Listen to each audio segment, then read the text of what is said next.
اللہ تعالیٰ نے ایک فرشتہ پیدا کیا۔ حضور اکرم صلی اللہ علیہ وآلہ وسلم نے فرمایا، اللہ تعالیٰ نے ایک فرشتہ پیدا کیا ہے جس کا ایک بازو مشرق میں ہے اور دوسرا بازو مغرب میں۔ اس کا سر زمین کے نیچے ہے اور پاؤں ساتویں آسمان تلے، اور زمین پر آباد مخلوق کے برابر اس کے پر ہیں۔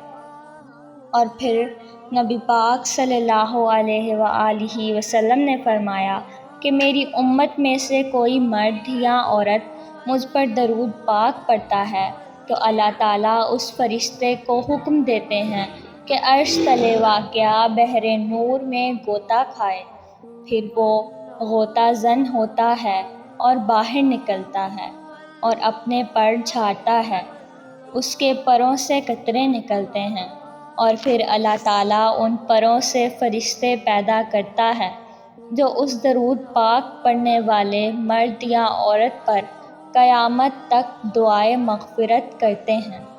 سبحان اللہ۔ دوستو، امید کرتی ہوں کہ آپ کو میری آج کی ویڈیو بہت اچھی لگی ہوگی۔ میری دعا ہے کہ اللہ تعالیٰ ہم تمام مسلمانوں کو ہمارے پیارے آقا حضرت محمد صلی اللہ علیہ وآلہ وسلم پر کثرت سے درود پاک پڑھنے کی توفیق عطا فرمائے، آمین یا رب العالمین۔ مزید اسی طرح کی ویڈیوز دیکھنے کے لیے میرے چینل اسلامک ٹیچ کو سبسکرائب لازمی کریں۔